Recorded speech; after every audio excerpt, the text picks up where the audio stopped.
السلام عليكم. اليوم غادي نعمل معكم العجينه القطنيه او العجينه السحريه اللي كتصلح لجميع الفطائر الحلوه والمالحه. خليكم معايا. اولا غادي نحتاجو 600 غرام ديال الدقيق، ربع كاس ديال الزيت، كاس ديال الياغورت الطبيعي، ونصف لتر من الماء الدافئ، ملعقه ونصف كبيره مملوءه بالخميره الفوريه، ملعقه صغيره من الملح، ملعقتان كبيرة من السكر، وملعقة صغيرة مملوءة ببيكن باودر.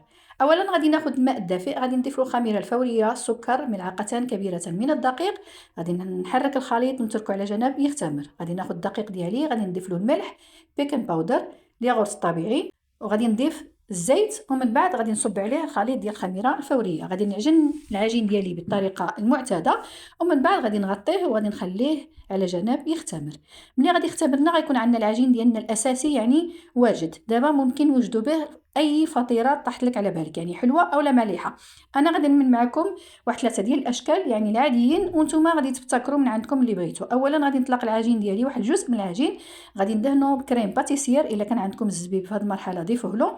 غادي نقطعوا بهذه الطريقه هذه بالخيط، طريقه سهله. من بعد غنضغط عليه وغيكون عندي شنيك واجد. ثانيا غادي نعمل شنيك مالح. الشنيك يعني على طريقه البيتزا، غادي ندهنه بلا صوص بيتزا.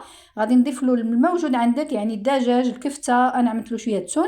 غادي تضيف اللي بغيتي نتينا، يعني الحاجه اللي مفضله عندك. ضيفت شويه ديال الجبن، ممكن تضيفوا الفلفل الحلوه، ممكن تضيفوا البصله، اي حاجه كتبغيوها نتوما. المهم انا عطيتكم الفكره ديال العجين، والفطائر كيبقى الاختيار ديالكم. الجزء الاخير عملت به بيتزات صغيورين، حتى هما كتزينوهم باش ما بغيتو. وبالصحه والراحه. كنتمنى الفيديو الناس استحسن ديالكم. الى عجبكم ما تنسونيش من اللايكات ديالكم الزوينه، ونتلاقاو في الفيديو الجاي.